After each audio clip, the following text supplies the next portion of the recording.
about soccer.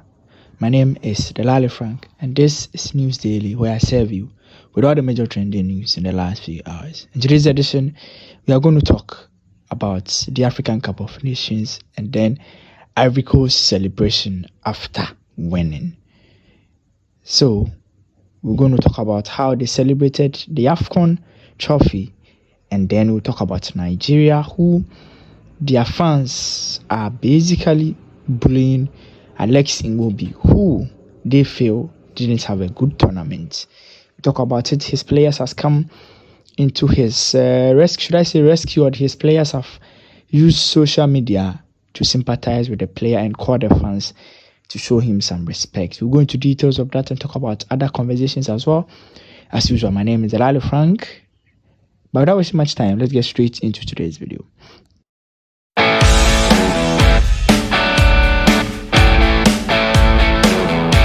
I'm going to start with the African Cup of Nations. So Ivory Coast are the champions of the 2023 African Cup of Nations after beating Nigeria 3 goals to 0 in a game where Ivory Coast came back from behind to beat the Spaniards. In a game that a lot of Nigerians are not happy because of the performance the players showed in the game. Ivory Coast looked at the side that wanted it the most, played and won. It was a dominating performance from Ivory Coast, but not a vintage performance from Nigeria.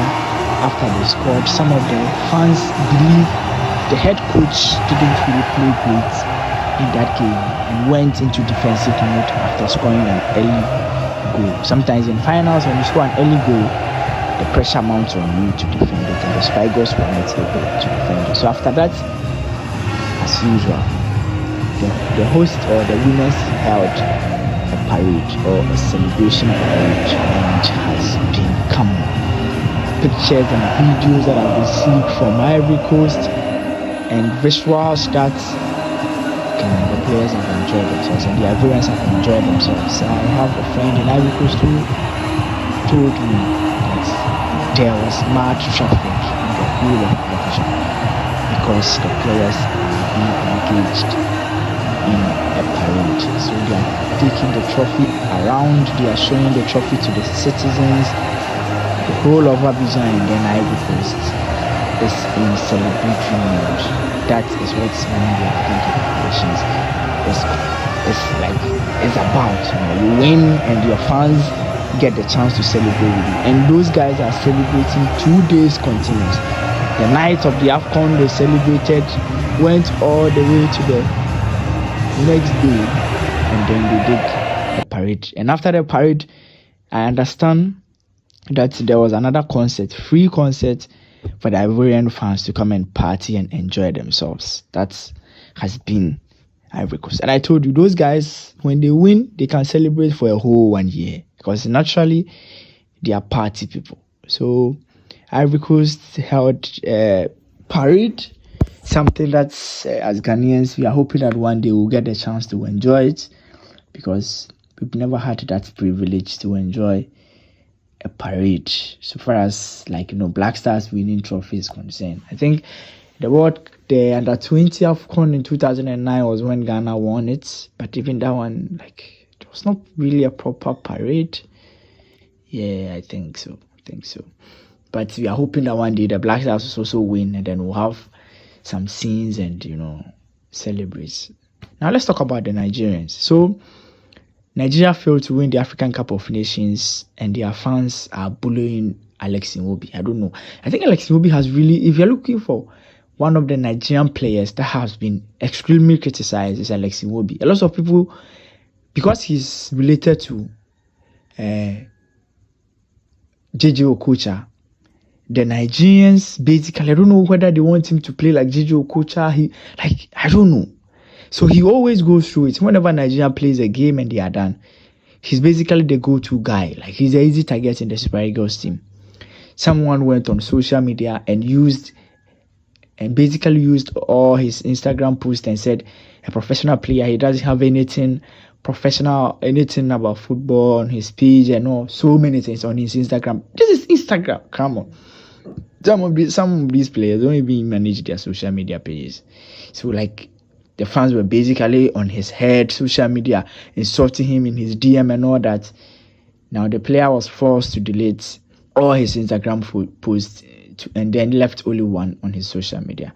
And then after that, the Super Eagles players came all out to call the fans to do better. They all came all out using their social media pages to tweet, in solidarity with the player, using their social media page to tell the fans to do better and stop disrespecting Alex Iwobi, because it's not really a cool thing to do. And personally, I also feel so, because you can't be like, it's football, man. We all win. You don't have to be doing that. The team overachieved, honestly. If you ask me, I think the Super Eagles players overachieved, because like they were not, you the Nigerian fans were not even expecting them to go all the way to the finals, and they've been able to go to the finals and do this well. I think the fans should stop these things and give them respect. They have to welcome them well at home and tell them that they are proud of them. We shouldn't be disrespecting our players because we've lost games. No, it's not nice. The best way to support your team is to be with them when they don't play well. So if you do this, the next AFCON is just next year, just around the corner.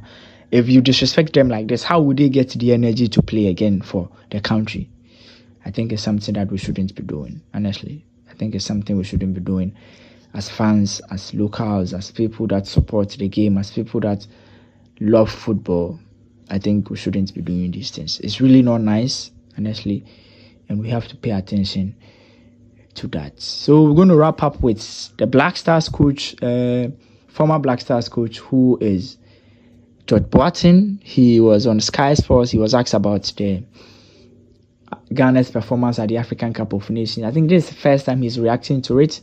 He said, like, fans are disappointed. We are not happy with how, like, everybody's not happy with how Ghana played. And at this point, they have to re-strategize. They have to put reports together so that DFA, the players and the technical team will not repeat what happened at the AFCON. Let's listen to him. I mean, it didn't go to plan, I suppose, for you as the team crashing out at the group stages. But how do you reflect on your time in the tournament with the team? Well, yeah, it was difficult to deal with the fact that you didn't progress to the next stage. But it's football. All you can do as a coaching staff is accept the responsibility of it, evaluate what went well and what didn't go so well, and yourself and your players and the FA can then use that to help ourselves to make sure that next time when we do get another opportunity, we learn from it. Yeah. So George Boateng was part of the technical team that went to the AFCON and obviously couldn't qualify from the group stages. But he was doing panditry job, I think, with Sky Sports, and he talked about what he believes Ghana can do moving forward. So that's all for today. My name is Delali Frank. As usual, we talked about the African Cup of Nations, how Ivory Coast are celebrating, and then the parade. We also talked about Nigeria, and then Alex Iwobi. We also talked about George Boateng. My name is Delali Frank. Until we meet again. Bye-bye for now.